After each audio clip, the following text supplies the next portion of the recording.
kepada bendera merah putih. Hormat. Gerak.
Tegak.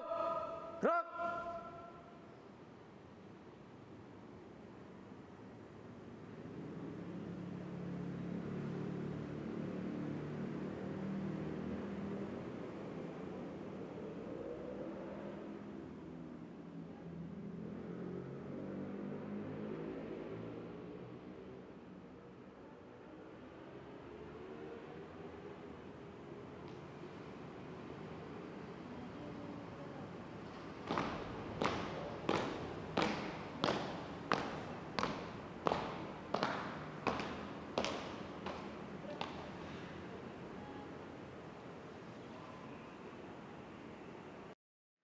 Pancasila.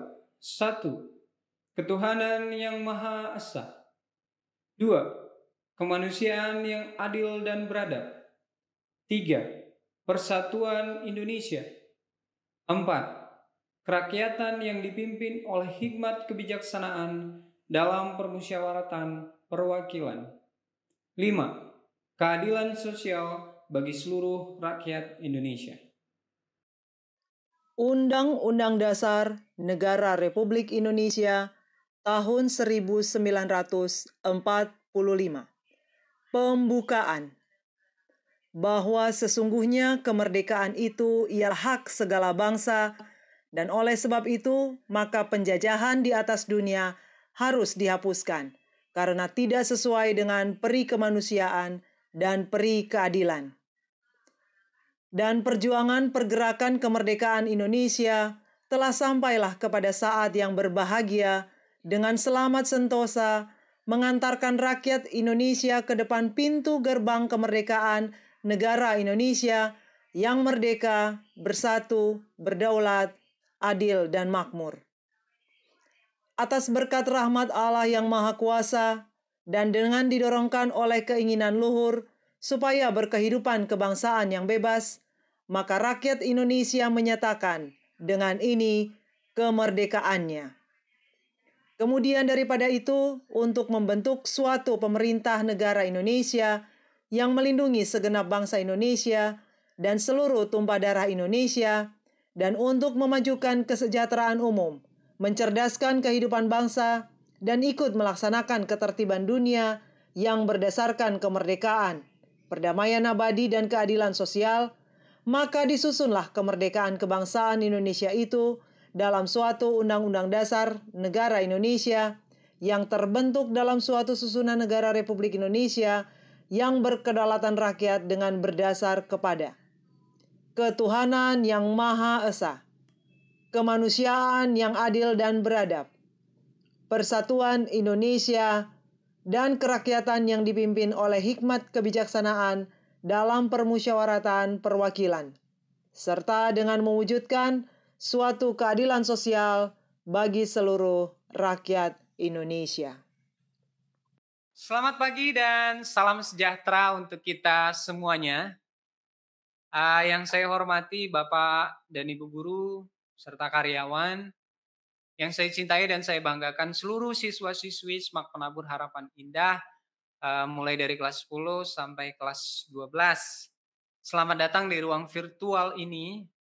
Untuk pertama kalinya setelah 13 tahun berdiri, Semak Penabur Harapan Indah melakukan upacara secara online. Saya berharap ini tidak mengurangi makna di balik upacara itu sendiri. Nah, seperti yang sudah kita ketahui, minggu ini adalah minggu ketiga pembelajaran kita secara online di semester ini dan di tahun ajaran ini 2020-2021. Saya tetap berharap dan saya tetap mengingatkan pada kita semuanya, baik guru maupun murid-murid, untuk selalu menjaga semangat dalam pembelajaran jarak jauh ini. Nah, hari ini saya dipercayakan untuk membawakan sebuah amanat gitu ya, amanat pembina upacara. Tapi saya tidak akan banyak berbicara. Yang saya mau lakukan di sini adalah sharing. Sharing dari 3 cerita atau 3 kisah yang saya temukan di internet. Jadi kisah ini malah menegur saya gitu. Jadi saya dibuat belajar dari kisah ini. Nah, jadi hari ini saya mau sharing, saya mau bagikan kepada kita semua yang mengikuti upacara hari ini, sehingga nanti kita bisa belajar sesuatu dari 3 kisah yang ada di sini. Nah, kisah pertama nanti akan berbentuk video, kisah kedua berbentuk foto, kisah ketiga nanti juga akan berbentuk foto. Nah, kisah pertama akan saya tampilkan dalam bentuk video. Berikut videonya.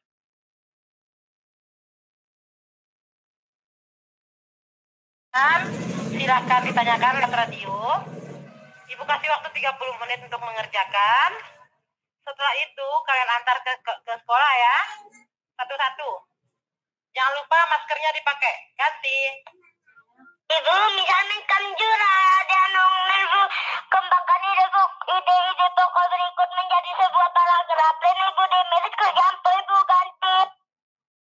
Nanti Mas Aryan. Kerja Renan Mbak Dinung.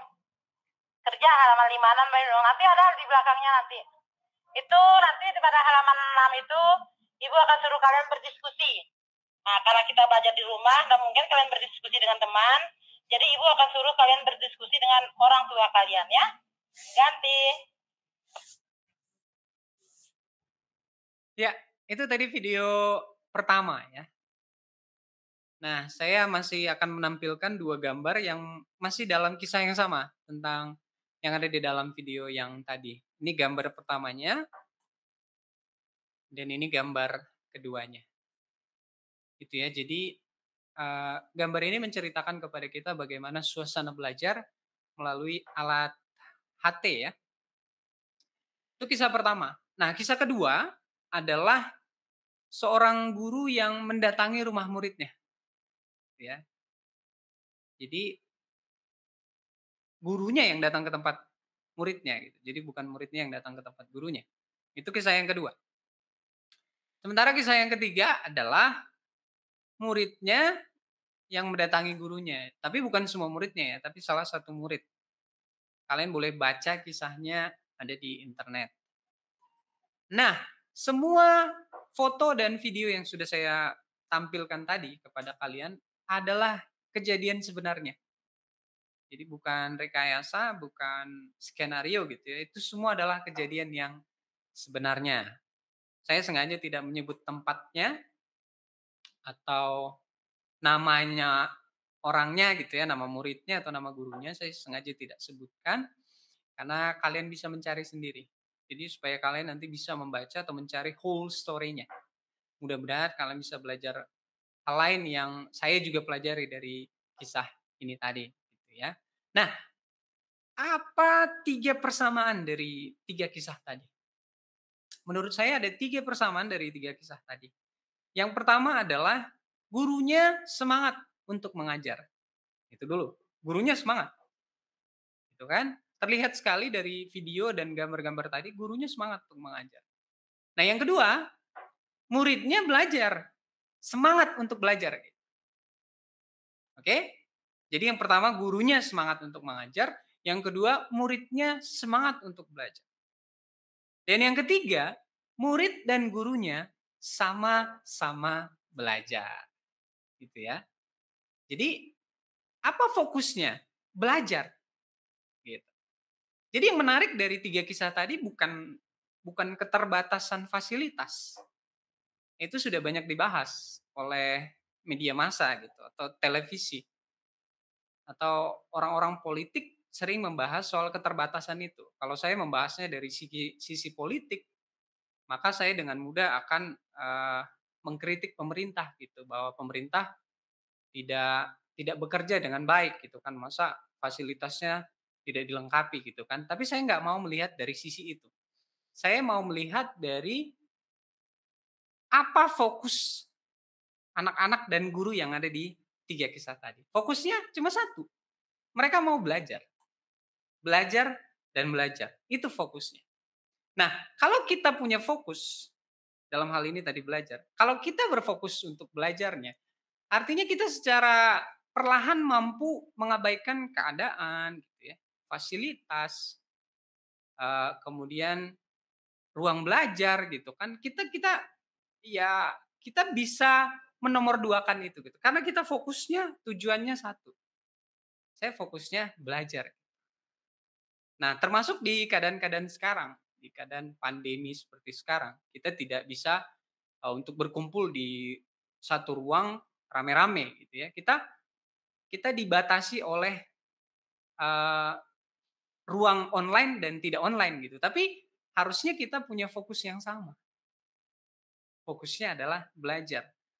Walaupun itu online, walaupun itu tidak online gitu ya, itu tidak jadi masalah. Karena kita fokusnya itu satu, belajar. Ya. Nah, bagaimana dengan penabur? Minggu lalu kita merayakan 70 tahun usia penabur. Jadi penabur itu berdiri pertama kali di Bandung tanggal 19 Juli 1950. Jadi kalau dihitung sekarang 2020, minggu yang lalu 19 Juli, usianya sudah 70 tahun. Gitu ya. Nah, hari ini kalau kalian pernah baca di websitenya, saya baca di websitenya kemarin, penabur itu sudah berkembang menjadi 164 sekolah. Banyak ya, 164 sekolah, itu dari TK sampai SMA tuh ya. Tersebar di 15 kota di Indonesia. Dan ada di dalam 4 provinsi, yaitu di Lampung, Jawa Barat, Jakarta, dan Banten. Gitu ya. Jadi dari awalnya 1 gitu ya, sekarang sudah jadi 164 sekolah. Oke?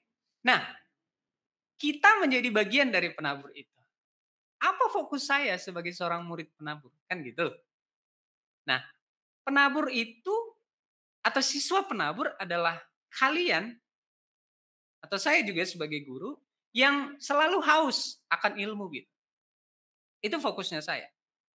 Saya haus akan ilmu, saya mau belajar.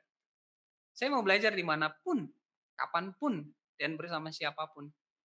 Online atau enggak online itu bukan masalah buat saya. Karena fokusnya saya itu belajar. Nah, kalau kita fokusnya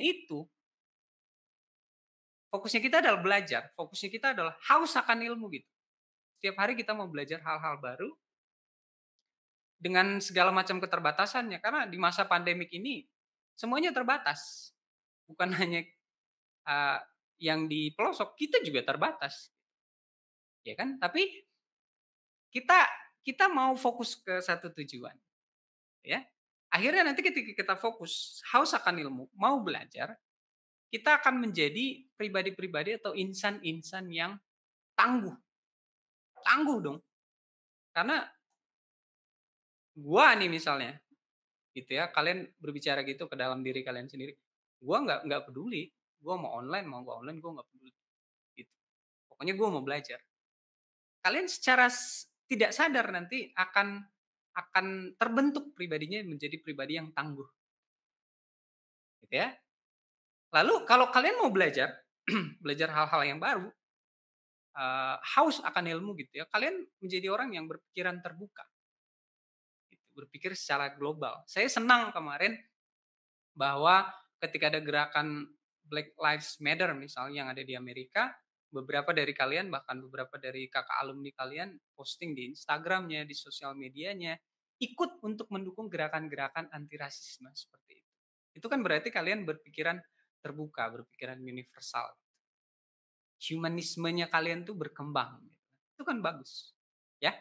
Yang ketiga, kalian mau melayani sesama dari hal-hal yang kecil. Termasuk ikut gerakan tadi juga.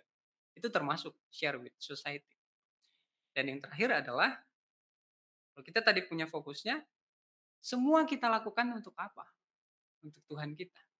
Tuhan Yesus Kristus. Karena kita yakin bahwa Tuhan kita selalu menyertai kita melakukan fokusnya kita tadi. Ya, kira seperti itu.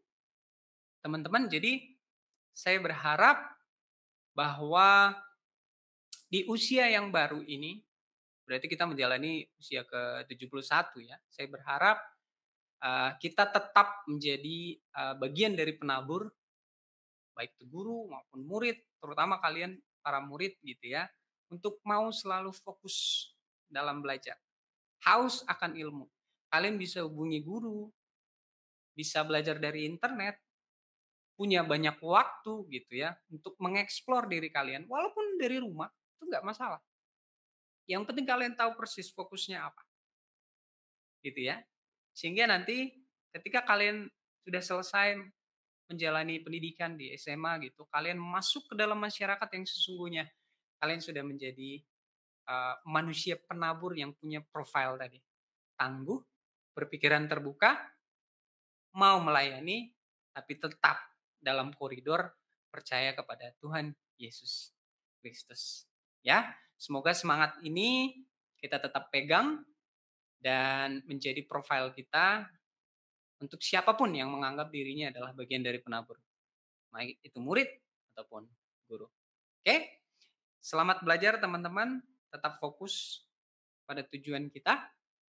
Dan pesan saya terakhir, jangan lupa untuk tetap menjaga jarak dengan orang lain gitu ya. Social distancing, physical distancing, jangan lupa memakai masker, ya keluar seperlunya saja, tahan dulu untuk nongkrong-nongkrong, tidak usah dulu. Kita berdoa saintis menemukan vaksin COVID-19 secepatnya gitu ya, supaya kita bisa bertemu lagi di sekolah ini, kita bisa produce banyak hal di sekolah ini, tapi tetap fokusnya kita satu, fokusnya kita untuk belajar. Oke, sampai ketemu di lain waktu. Sekian dan terima kasih.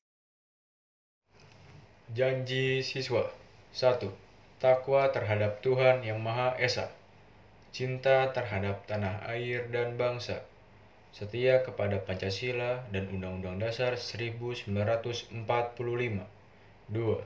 Adab terhadap orang tua, hormat terhadap guru, serta menjunjung tinggi derajat dan martabat sekolah. 3.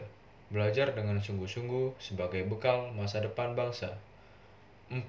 Berprestasi dalam rangka mengisi kemerdekaan. 5. Menjadi warga masyarakat Jawa Barat yang baik dan pemuda Indonesia yang bertanggung jawab.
Visi, menjadi lembaga pendidikan Kristen yang unggul dalam iman, ilmu, dan pelayanan.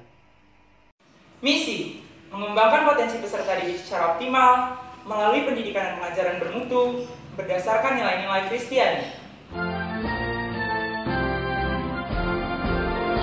Mari satukan langkahmu dengan baju sing-singkan dalam karya terus berpacu membangun masa depan, membentuk manusia baru segambar penciptanya, pendidikan agar maju mencerdaskan umatnya. Marilah taburkan kasih rahmat Tuhan, hasil karyamu tingkatkan.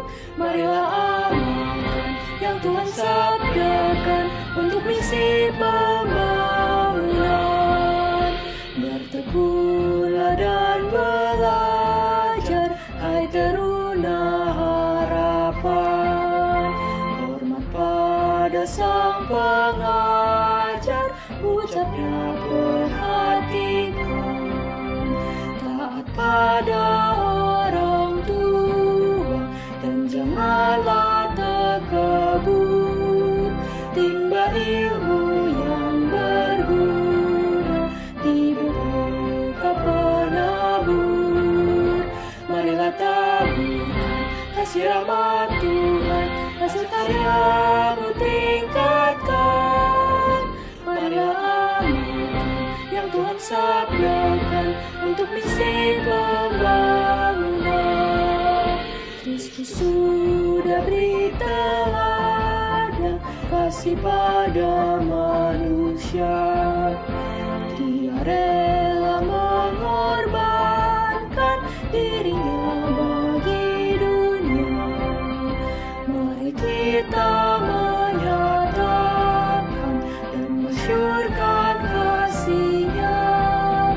Iman, ilmu, pelayanan persembahkan padanya. Marilah taburkan kasih rahmat Tuhan, hasil karyamu tingkatkan. Marilah amalkan yang Tuhan sabdakan untuk misi